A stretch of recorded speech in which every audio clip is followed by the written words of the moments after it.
The year was 1905, and a patent clerk in Switzerland had published 4 papers.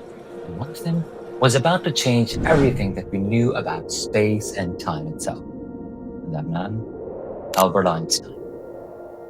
And what he discovered broke the universe not once, but twice.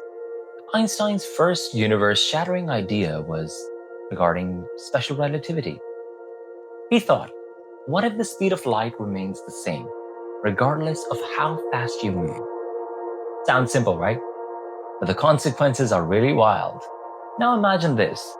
You're moving in a train near the speed of light, and a light beam comes and bounces off the mirror. For you, it just behaves normally. But for someone else outside this train who is observing, the light has to travel more distance. Yet, the speed of the light remains same for both people. Well, how does that happen? The simple answer to this question is, time for you moves slower on the train rather than the person outside. And this is called as the concept of time dilation. Einstein explained that whenever you move near the speed of light, time experiences dilation. It moves slower for the person who is moving near the speed of light compared to the person who is observing from the distance. With this theory, Einstein actually proved that space and time are not the same thing. They change, they stretch based upon how you move. Oh, and by the way, the equation E is equal to mc squared, that's also a part of this paper.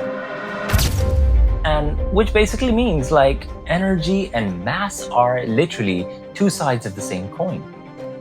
You, I, or anything that has mass is just a concentrated form of energy. Isn't that just mind-blowing? 10 years later, in 1915, Einstein strikes again, this time with general relativity. And now, he literally challenges the main concept of gravity. What if it's not even a force? What if it's just a space-time curvature? It's just a concept of geometry. And all of these bigger objects in the space-time like sun and the earth literally create a bend in the space-time. And the smaller objects literally follow this curvature. This is how you have solar system and the planets orbiting the sun. This is how you might have moon orbiting the earth or any other planet. This is just a crazy concept, and it keeps on getting crazier.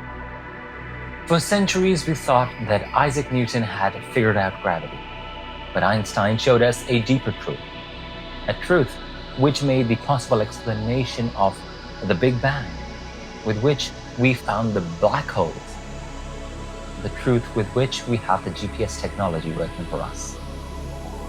Next time you order an Uber and it comes to the right location, thank Einstein as well. With these 2 theories, Einstein didn't even just explain how the universe works, but he literally challenged our concept of reality. Time isn't universal, space isn't rigid, and gravity, it's just a geometry. Wow. These ideas are just not theory. Without general relativity, GPS wouldn't work. Without special relativity's concepts, the particle accelerators would be useless. And without Einstein, we might think time ticks the same for everyone. So next time you look at your phone's GPS location, or you hear somebody talk about black holes, just remember that one man reprogrammed everything for us. Twice. I talk about science and tech, from relativity to robotics. If your curiosity is served with logic and wonder, you are definitely in the right place. Subscribe and let's explore the universe together.